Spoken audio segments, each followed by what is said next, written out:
दोस्तों, ताजमहल दुनिया का 7वां अजूबा और शाहजहां और मुमताज महल के प्यार की अद्भुत दास्तान। आप तस्वीर के माध्यम से भी ताजमहल का दीदार कर सकते हैं। दोस्तों, यदि मैं ताजमहल की बात करूं तो ये उन दिनों की कहानी है, या ऐसा कह सकते हैं ये उन दिनों की बात है जब मुगल बादशाह शाहजहां ने अपनी पत्नी मुमताज महल की याद में इस शानदार ताजमहल का निर्माण करवाया। कहते हैं मुमताज महल का असली नाम अर्जुमंद बानो था।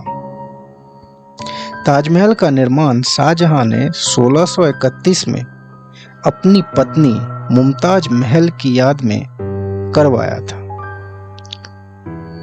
जिनकी उसी वर्ष 17 जून को अपनी 14वीं संतान गौहरा बेगम को जन्म देते समय मृत्यु हो गई थी।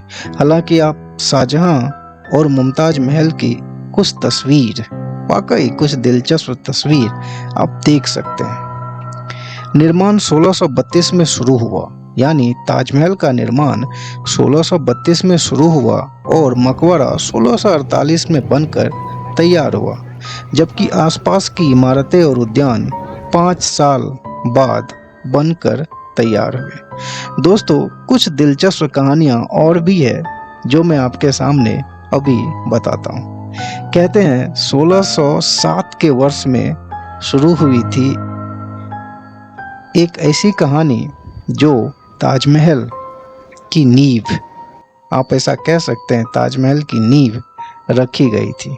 कहते हैं राजकुमार खुर्रम मीना बाजार में टहल रहे थे और यहीं पर उन्होंने अर्जुमंद बानो बेगम को देखा था, जो रेशम और कांच के मोती बेच रही थी।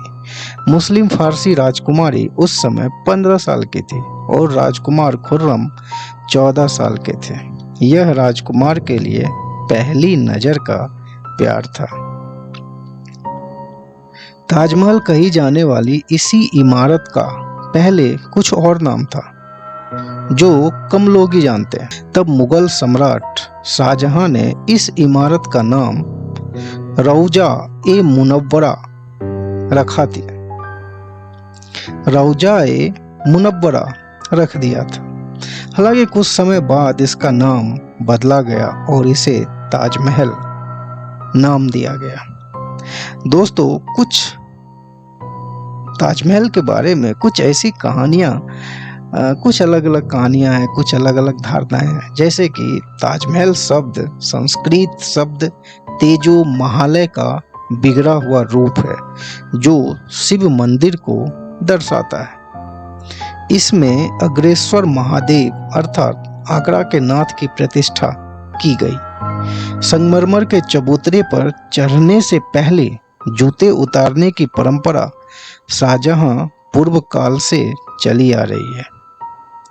जब ताज एक शिव मंदिर था, हालांकि एक कोरी कल्पना ही कह सकते हैं, और इसमें कितनी सच्चाई है शायद ना आपको पता है और ना ही हमें पता है, मगर ऐसा कहा जाता है कि ताजमहल के तहखाने में एक वैदिक शिव मंदिर है।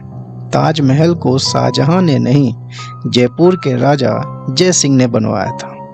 तेजो महालय पर कब्जा करने के बाद शाहजहां ने हिंदू निर्माण के सबूत, ऐसा कहते हैं दोस्तों, सच्चाई है या एक कोरी कल्पना है ऐसा नहीं पता, बट ऐसा कहा जाता है कि शाहजहां ने हिंदू निर्माण के सबूत नष्ट कर दिए। लेकिन यह अभी भी ध्यान देने योग्य तथ्य एक बिंदु और एक हिंदू रचना है, ऐसा कहा जाता है। एक बात तो आपको बहुत अजीब लग सकती है, लेकिन सच्चाई ये है कि ताज दिन में 3 बार अपना रंग बदलता है। रोशनी और समय के आधार पर रंग में बदलाव देखा जाता है। ताजमहल सुबह गुलाबी, शाम को दूधिया सफेद और चांदनी में सुनहरा दिखता है। आप तस्वीर के माध्यम से इसे देख के समझने का प्रयास कर सकते हैं। ताजमहल,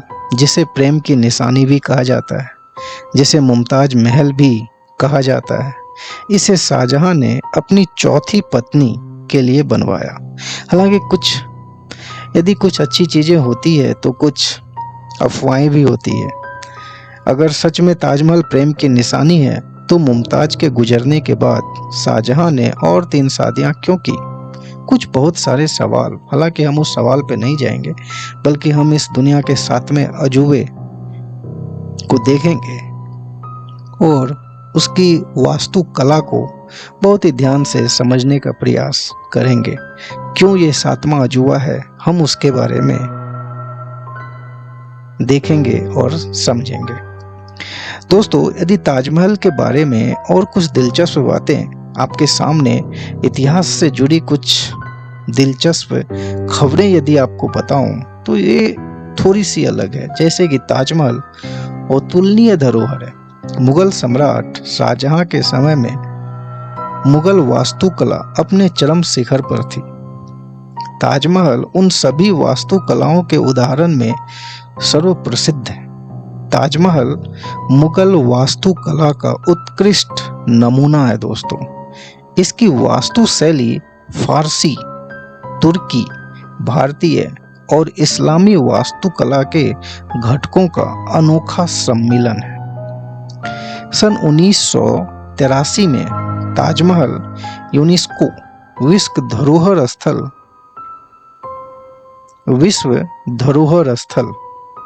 का रूप इसे दिया गया और तब इसे 7वां अजूबा कहा गया दोस्तों। इसके साथ ही इसे विश्व धरोहर के सर्वत्र प्रशंसा पाने वाले अति उत्तम मानवीय कृतियों में से एक बताया गया था। ताजमहल को भारत की इस्लामिक कला का रत्न भी घोषित किया गया।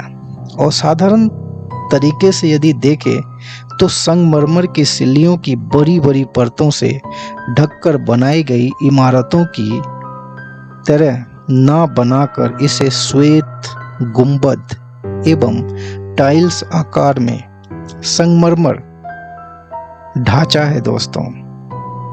केंद्र में बना मकबरा अपनी वास्तु श्रेष्ठता में सौंदर्य के संयोजन का परिचय देता है।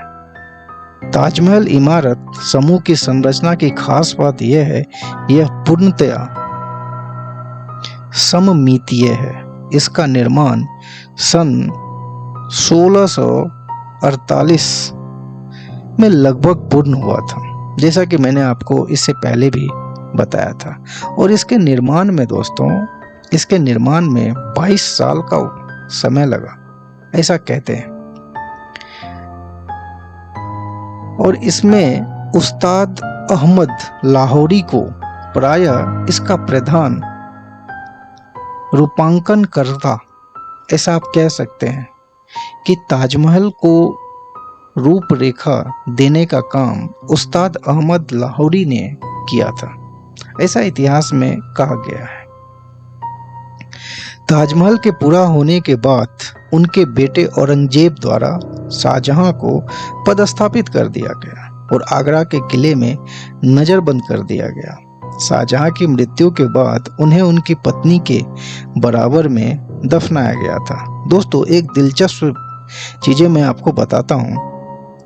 जैसे कि यदि आप ताजमहल के द्वार में प्रविष्ट करेंगे तो उस पे जो कुछ लेख लिखी हुई है, जैसे कि हे आत्मा, तू ईश्वर के पास विश्राम कर, ईश्वर के पास शांति के साथ रह तथा उसकी परम शांति तुझ पर बरसे, ऐसी लिखी हुई कुछ लेख है।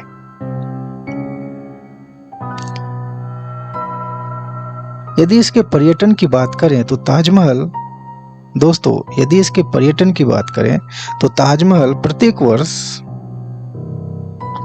ताजमहल को देखने प्रत्येक वर्ष दोस्तों 20 से 40 लाख लोग आते हैं, जिसमें 2 लाख से अधिक विदेशी हैं, विदेश से आते हैं। और कुछ प्रचलित कथाएं हैं, ऐसा भी कहा जाता है कि शाहजहां ने उन कारीगरों के अंग विच्छेदन का मतलब है, और अलग अलग कहानियों में ऐसा भी कहा जाता है कि उन कारीगरों के हाथ कटवा दिए। अंग विच्छेद का एक आप हाथ कटवाने का संदर्भ अंग विच्छेद से समझ सकते हैं। उन्होंने कारीगरों को मरवा दिया ताकि दूसरी इमारत ना बन सके। ऐसी कुछ कहावतें मैंने भी हिंदी की किताबों में पढ़ी है, परंतु इसके पूर्ण साक्ष्य उपलब्ध नहीं है।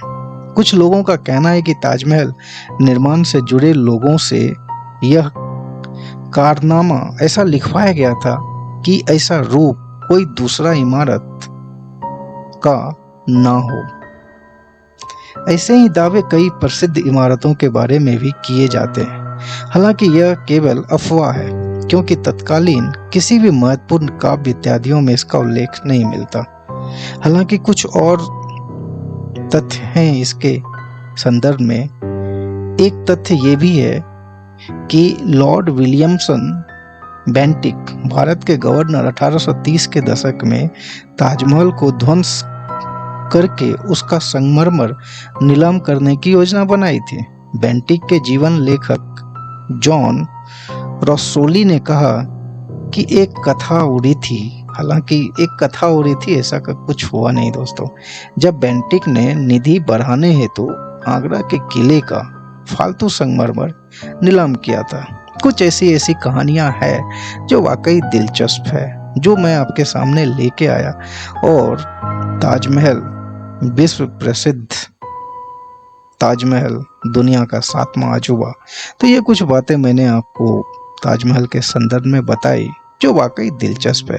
दोस्तों अच्छा लगे तो लाइक और सब्सक्राइब जरूर कीजिए। तब तक के लिए धन्यवाद दोस्तों। जय हिंद। आपका दिन शुभ हो।